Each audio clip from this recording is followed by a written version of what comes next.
Hello everyone, welcome back to Mithi Nursery YouTube channel. So लोगोफोर दायो दिनै जोङो मुहुरिपारायाव प्रग्राम थांनो नागिरदों आरो ओमफ्राय बेनि थाखायनो दायो रेडि जागोन दखानावनो रेडि जायो आसलथे जोङो आगैमोनबो फैयो नालाय डान्सारफोराबो ओमफ्राय बिसोरबो ज' दखानावनो रेडि जायो दखाननिफ्रायनो ओंखारलाङो आरो स' बिदिब्ला ओमफ्राय दिनैहाय मा गानगोन सानदों आङो दिनै एसे ओमफ्राय आं बिराद माने बिबारनि गानगोन सानदोंमोन आरो खिन्थु गानथ'ला आङो उनाव गानसिगोन आरोना ओमफ्राय ब्लाउसखौ सिलाय होबाय नोंथांमोनाबो सोरनोबा बिदि ब्लाउस नांगौबा अर्डार होनो हागोन आंनावहाय दा आं गाव गाननो थाखाय बेखौ सिलाय होदों आरो डिजाइनार ब्लाउस ओमफ्राय पेर'टआवहाय नैबेखौ होदों ओमफ्राय लोगोसे आखायाव बिदि होदों आरोना ओमफ्राय डिजाइन्ड नोंथांमोनाबो मोननो हागोन सोरनोबा नांगौबा अर्डार खालामनो हागोन आरोना आंनावहाय बेगखौ गाननोसै ओमफ्राय लोगोसे नैबे फुजिया आंनो गिफ्ट हरदोंमोन फास्राखौहाय बिबारनि ओमफ्राय बेखौ गाननोसै लोगोसे नैबे सिम्पोल गुफुर दख'नाखौनो गाननोसै आरोना प्रग्रामाव लोगोफोर बिराद गुफुर गाननो लुगैदों दिनै बिराद मोजां खारन बेयावहाय मा होनो पेर'ट दं नालाय पेर'ट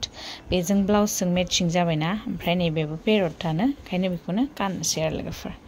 ना मा बुङो दा फाइनाल लुक्सखौ गानखांबा नोंथांमोननो दिन्थिगोन आङो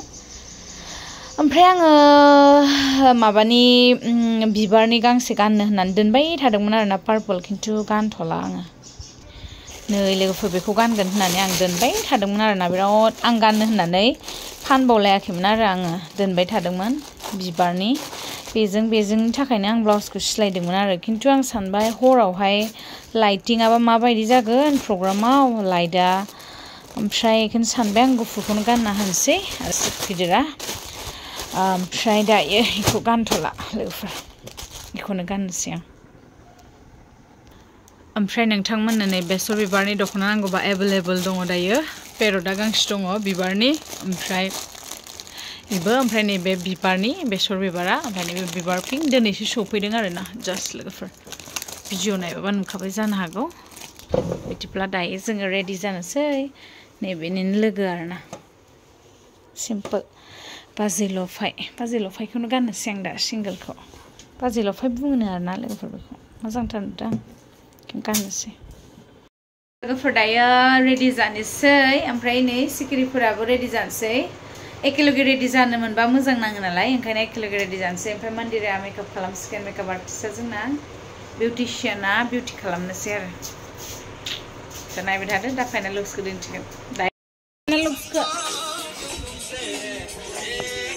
Wow, final looks. किन्तु साननाया बेलेग जाबाय लोगोफोर दहायहाय गुफुर दख'नासो गाननो सानदोंमोन ना पेर'टआव किन्तु गोसोआ मानियाखिसै बिबारखौनो गाननो लुगैथारबाय नालाय Oh my god. आजिनो जों कमेन्ट खालामदो दे जागोन दे ओरैबायदि सिखिरिफोर जोंहा आंबो कमेन्ट होगोन फै थाङा माय मबाइलावनो बिजि थायो खासे आइनि कान्सि रिक्सा आरो रोमै रुक्कु आरो रिक्सा फट' ला फट'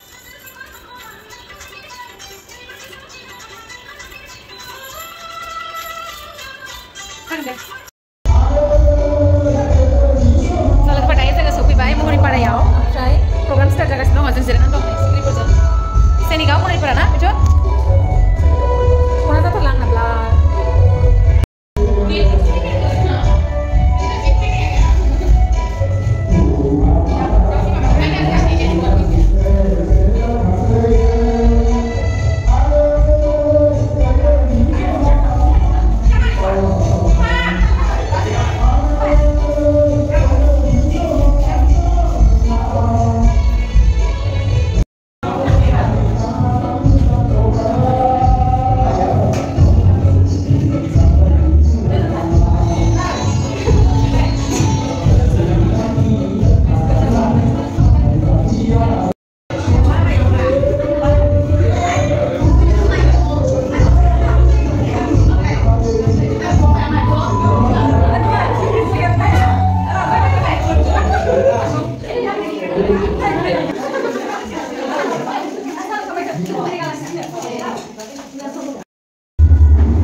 होयो